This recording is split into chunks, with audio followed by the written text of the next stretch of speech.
Hi guys! Welcome back to my YouTube channel. Hindi yan magagaya ni Dasyang. Kasi nga ang tanda-tanda na gumabalik pagkabata.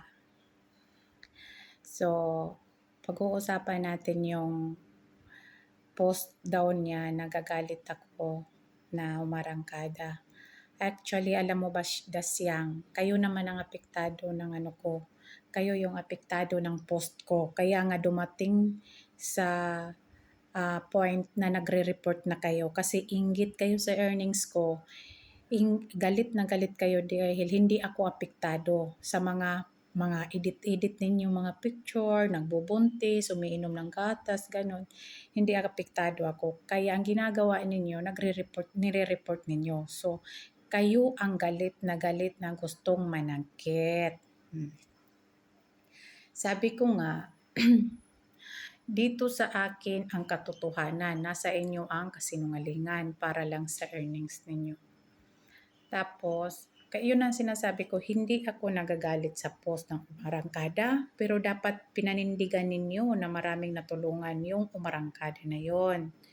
Kasi mayroon ngang taga-Jinsa na naghihintay dahil nga sinabi mong umarangkada. So sabi nila, hala baka pagkatapos dyan sa Glan, dito na naman dahil umarangkada eh.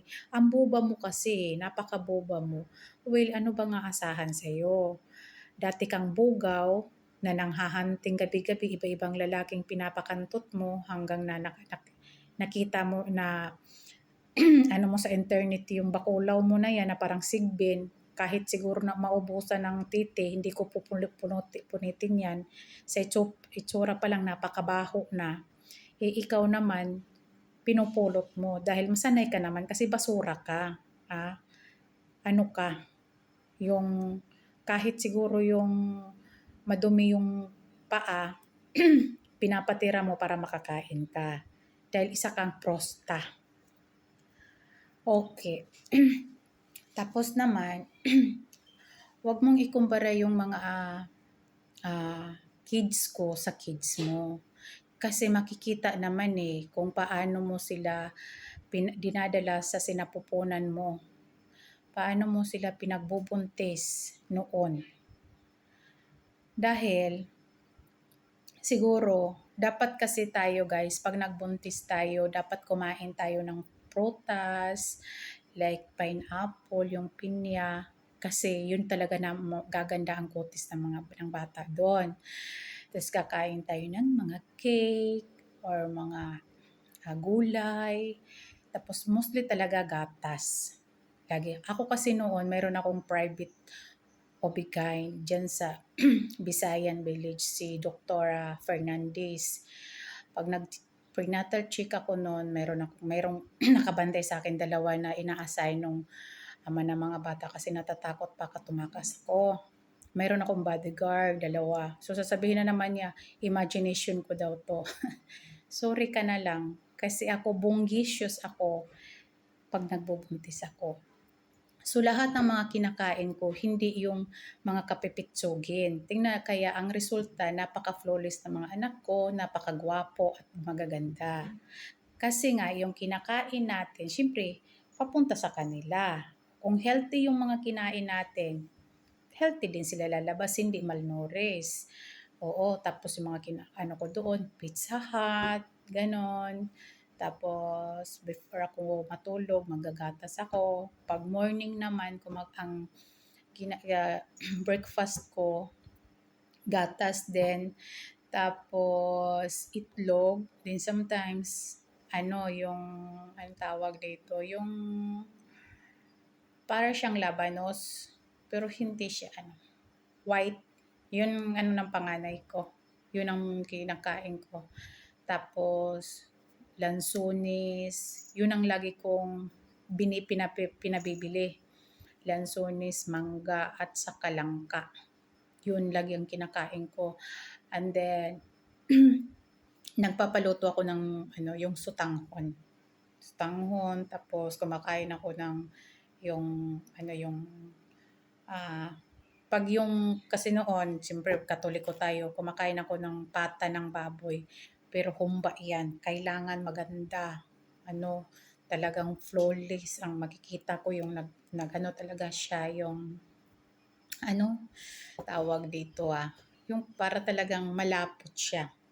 Kasi kailangan gusto ko yung maganda inaano sa akin, siniserve sa akin. Tapos istrikto ako pagkakain ako ayoko ng maingay tapos kailangan ako lang at wag mong kukuhaan yung kinakainan ko kasi once na kinuhaan mo yan, itatapon ko yan, hindi ko na dadamputin. O, one time kasi nagpakuha ko ng manggang hilaw. So dumating yung isang kasamahan ni Salde. Kumuha ng isa kasi naglalaway, itinapon ko. Tinapon ko. Tapos ayoko nang madumi ang bahay. Kaya yung nagbubuntis ako, dalawa ang katulong. Isa tagalaba, isa yung tagaluto at tagalinis. Then one time, galit na galit ako kasi syempre kahit matanda na siya, parang nafe-feel natin yung selos. Nandun sila sa Gold City. Ang ginawa ko lahat ng mga damit na isinubsob ko lagay sa kanal. Ang puputi ng mga damit niya linagay ko dun sa kanal. Ganun ako pag nagbuntis ako. Tsaka yung mga pagkain kanin ko, kontrolado lang. Ayoko na maraming kanin. Mostly talaga kinakain ko mga um, yung hot cake, pag nagmerienda na, nagpapagawa ko yung gina, homemade. Inuutosan ko yung tagaluto sa amin. Kaya hindi ako, look at my hands, hindi ako naglalaba kahit panty ko, silang naglalaba. May tagalaba. Okay. So, wag mong ikumpara yung mga anak ko sa anak mo. Yang anak mo, Dasyang, kaya ganyan yan, malnourished. Tapos, ang pangit ng balat dahil siguro nung nagbuntis ka, halos wala kang makain. Tapos, siguro ginamos, bulad. Well, wala namang masama kumain tayo yan. Pero, syempre, sa bata yan mapupunta. Kagiron, ganon. Walang improvement yung bata doon sa loob.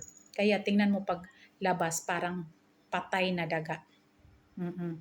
Kaya wag mong ikumpara yung mga anak ko sa mga anak mo na mga malnourished, na may mga parang may mga sakit na mga hepatitis. Kasi kung maayos, may vitamins kanyan, hindi ganyan ang resulta.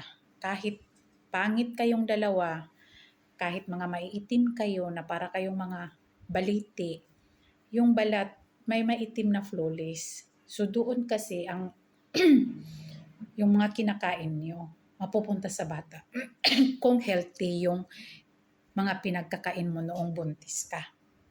Okay? So ako kasi, spoiled ako. Ma-stricta ako. Gusto ko malinis. Oo, yung kwarto ko naka-aircon ako. Siguro ikaw mainit na mainit. Tapos ayoko yung kaldero na may makita akong madumi, mabaho, whatever. Pagbukas ko ng ref, kailangan malinis yung ref. Napakamaldita ko talaga pag nagbuntis ako. Kahit may pusilyon taga-apat, tinutukan ko pa yun ng pusbaril. Pero nang buntis na ako, kasi alam ko hindi niya ako lalabanan kasi buntis ako eh. Di ba? At saka first son niya, unang anak niya. Kahit may edad na yun, walang ibang anak yun sa iba. Sa akin lang yun. At ako siya ang una kong lalaki. Kaya wag mo kong gawa ng kwento Dasyang. Dahil ang binagbibigay sa'yo, tapos sasabihin naman niya, ano niya yan, imagination na isa, Jesus. Hindi nyo lang kasi matanggap na ako, maayos ako pag nag-asawa, na maayos akong pag nagbuntis, talagang mayaman yung pagkain ko. At hindi ako ikaw, tingnan mo yung mga ulo ng mga anak mo, siguro naglalaba ka, konsumisyon ka, luto ka pa, prito ka ng bulad, makakain ka lang. Ayan ang resulta ng anak mo. Nuknukan ng malnourished, nuknukan ng kapangitan, nuknukan ng kamukha ng baliti. O, di ba? So, pasensya ka na ha. Hindi sila apektado kasi ang gagwapo nila, ang gaganda. Tingnan mo yung babae ko, napakaganda. O, di ba? So, yung anak mo, wala ngang kumuhang sa school. Yung anak ko, grabing kumukuha. Last year, kinuha siyang third runner-up sa Miss ng kanilang school. Tapos ngayon, kukunin na naman siyang majority. O siya, sige na yan muna ha. Bye.